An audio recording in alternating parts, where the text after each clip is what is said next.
Showtime sa United Center Arena. Pinakitaan si Tyrese Maxey na Kyrie Irving moves. Hindi rin nagpatalo ang guard ng Philly. Binastos naman yung depensa ni Joel Embiid. Hindi makapaniwala yung bench ng Bulls nang pinosterize yung big man ng Sixers. Philadelphia 76ers versus the Chicago Bulls. Magandang laban to mga idol. Parehong healthy ang starting lineup. Battle of the Eastern Conference, Tyrese Maxey kalaban si Josh Giddey. Nakangiti pa si Joel Embiid bago magsimula ang laban. Nasimulan yan dito ni Tyrese Maxey to start the game. Top of the key, 3-pointers. Nakapag-steals naman dito si BJ Edgecombe at nauwi sa kanyang easy transition. Joel Embiid kumana pa dito ng mid-range jumper. 9-2 run para sa opening frame. First quarter, unang napatayo mo ang Chicago Bulls. Pagkatapos ng timeout, tuloy ditong pumalo sa double-digit lead. Pero nakakuha naman dito ng momentum ang Bulls. Tatlong sunod na tres ang kanilang binitawan mga idol. Bigla na lang napako sa 15 points yung score dito ng Philly. Nakapagtala sila ng 8-0 run. Baba na lang sa 1-point lead. Joel Embiid nakapagpasabit naman kay Boselis, counted and 1. Pagkatapos ng free throw ni Joel Embiid, dalawang sunod na tres ang pinawalan ng Chicago Bulls na kung saan nakuha pa nila dito yung lead sa score na 22-20. Solid of the bench points ng Chicago Bulls itong si Zach Collins.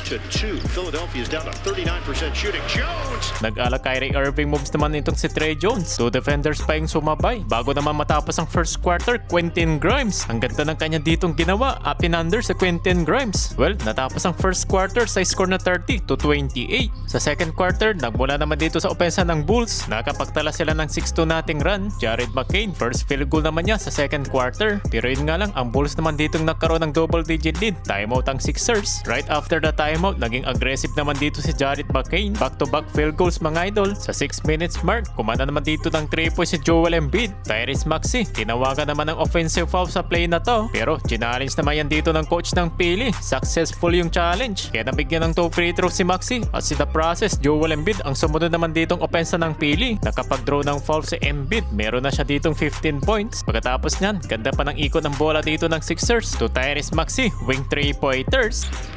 Where's your tie, by the way?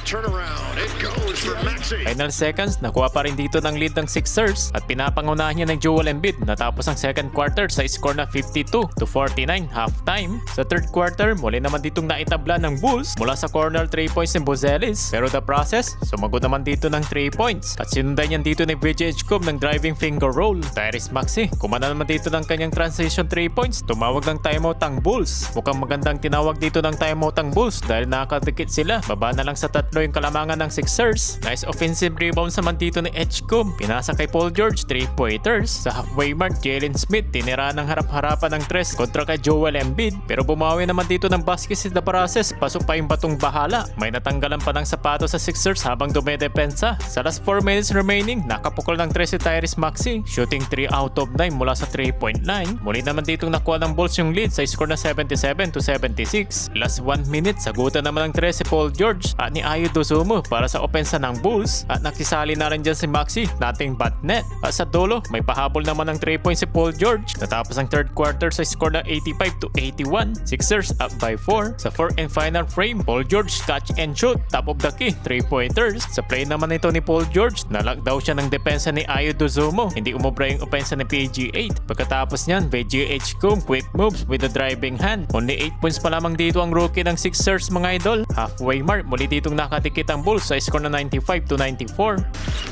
White drives in for the tie. Rolls down. Aggressive naman dito si Tyrese Maxey na meron na siya ditong 27 points. Kinalawa pa yung layup habang si Josh Giddey na ibaba naman niya dito sa 1-point game. Last 3 minutes remaining, Joel Embiid kumana naman dito ng 2 points. 31 points para kay the process. Yun nga lang sa play na to, pinosterize si Embiid. Open man, Smith, baseline. Oh! Major rack attack. Hindi sila makapaniwala sa ginawa kay Embiid. Pinosterize ba naman yung big man ng 76ers? Mukhang nasa momentum na dito ng Bulls. Muli nila nakuha yung lead. Step back 3-pointers. Asintado pa rin yung depensa dito ni Embiid. White slips down. White trying to find an open teammate. Well, sa huli mga idol, hindi na nakabalik sa laban ng 76ers. Napamura na lang si Coach Nick Nurse sa pagkapanalo ng Chicago Bulls.